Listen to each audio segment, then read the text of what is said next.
paligid. Maayos ang mga nakatira dito. Saka yan, kasabi na huwag kang mag-video dyan, mag-video sa mga bahay, baka ano ka, diba? Huwag ka malang ka kung ano. Hindi po uso dito yun, mga kaurag. Hindi dito yun uso. Walang mga ganyan dito. Walang sisita sa'yo dyan hanggat hindi ka pumapasok sa loob ng bahay niya. Sa Pilipinas lang naman ang pag nakapasok ka sa loob ng subdivision, ng mga high class na subdivision, eh sobrang ano, Takol nagsasabi na ako da amaluya. Anong labot ko basta permi akong maog. Mas tigigibok ko na surat sana kikanta. Di akong gana sa endo makipagkupit. Ayun, good morning mga kaurag. Mabas tayo kahit medyo malamig. Yan yung aming paligid mga kaurag. Ang fall na yung mga puno ay ano, tinan nyo. Ganda ng lugar eh. Talagang dilaw na ang mga dahon at anytime lalaglag na yung mga yan at magiging ano naman tayo, yung parang tuyong-tuyo na wala na yung mga green. Kaya samantala na ang lakad. Lumabas na tayo at ito yung maging puti na at maging yung mga tuyon-tuyo na yung damo. Kasi alam mo puti, snow na nakabalot dyan. Tingnan natin, samantala natin lumabas. Tapos tingnan nyo ang paligid. Ayan o, napakaganda dito pag nag-winter. Kaya na magiging ano na, frozen. Wala na yung fountain na yan, titigil na ulit siya. Yan. Ito yung nasa malapit lang sa amin mga kaurag, sa likod lang namin ito, itong park na ito. Kaya dito lagi ako naglalakad. Ang ganda ng paligid, ang ganda ng area na to. Marami pang ano, marami pang magaganda rito na amenities dito sa R3. Galing nila gumawa, ang galing nilang gawa ng amenities. Ayan. Napakaganda ng lugar mga kaurag. Sana lahat ng subdivision dyan sa Pilipinas maggawa rin ng ganito, diba? May lake, gawa ng ano lang to, handmade lang to man mga kaurag. Gawa lang yan tao ya. Tapos nilagyan ng ganyan para nga naman maganda, diba? Diba? Yung banda doon, yung mama nila naka yellow green, siya yung maintenance dito, yung mga maintenance na yan, yung maintain dito sa lake na to, sa park na to, para mapanatiling maganda. Yan. Diba nakakaurag. Only in Canada. Ano pala yun, only in Canada yan mga kaurag. Napakaganda ng paligid. Maayos ang mga nakatira dito. Saka yan, kasabi na huwag kang mag-video dyan, mag-video sa mga bahay, baka ano ka, diba? Huwag ka malang ka kung ano. Hindi po uso dito yun mga kaurag. Hindi dito yun uso. Walang mga ganyan dito.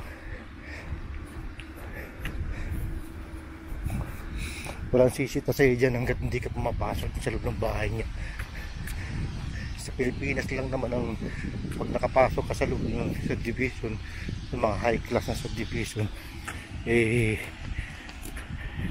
sobrang ano, higpit. Bawat bahay may gwardiya, diba? Dito mga bahay dito, tingnan yung mga bakod, yun lang. Walang mga bakod na ganyan na tataasan. Alas di mo na makita yung bahay sa loob. Dito sa Canada eh, ibang bahay nga na mga lalaki, walang bakod mga kaurag. Nilalagyan ng bakod.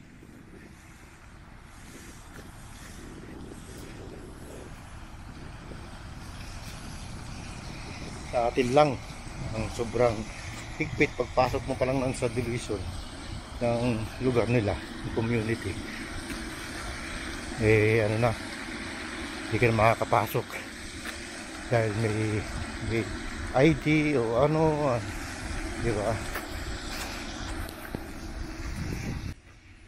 Eh dito mga kaurag, wala yan. Yan.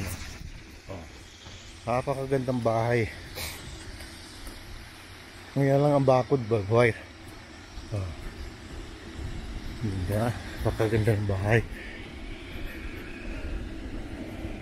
Pero yan lang ang mga bakod nila. Hindi sila nagbabakod ng mga, yung sa Pilipinas, ano na yan, simento na yan, di mo na makikita yung loob ng bahay. Puro yung bahay, di mo na makikita. Ganda mga kawag na natin pag-usapan yung mga ganyang bagay. Yun lang. Eh, sa mga nagsasabi kong mag-video dyan sa mga bahay, baka magkamalan. Hindi po uso yan dito sa Canada.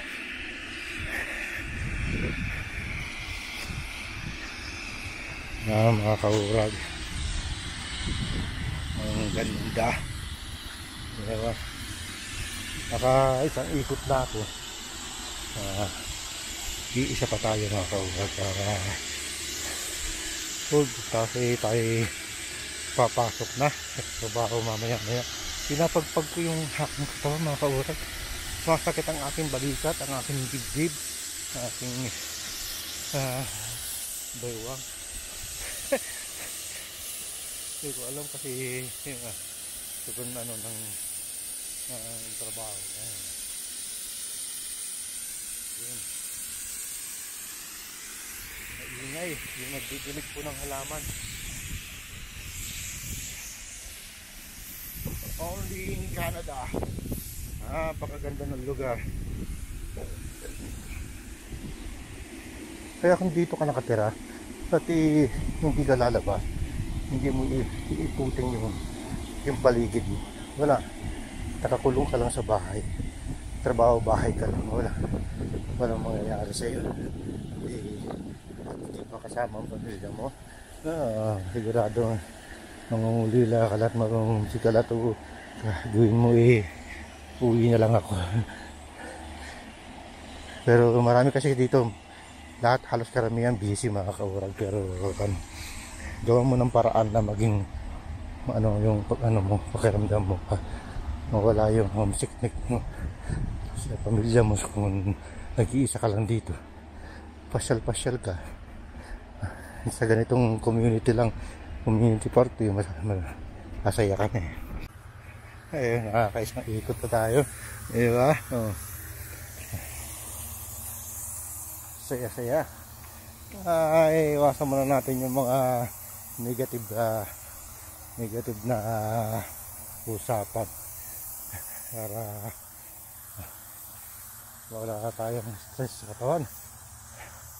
Ngayon ay sana ma-ride kami sa Sabado, sana makasama ako, makalayo-layo naman ng konti at medyo malayo yung bump yun. Hindi naman dire-diretso ang ride, hinay-hinay lang. Sana makasama at payagan tayo ng ating mahal na Urago. Nakita ko sa inyo mga kaurag, yung mga bahay dito, naglalagay sila ng kainan ng ibon. Pinapakain nila yung ibon. Yung mga bahay na ganyan. Tulad nito. Ayan yung mga kaurag. Yan. Nilagay niya ng nagtema siya para hindi mabugaw. Nilagay niya ng mga pagkain ng ibon na yan. Ayan, ang daming ibon. Daming ibon na yun. Kainan pa. Daming ibon. Naglalagay kasi may-ari ng bahay na to, naglalagay siya ng ganyan, nilalagay niya ng kainan ng ibon. Diba? Ayun po.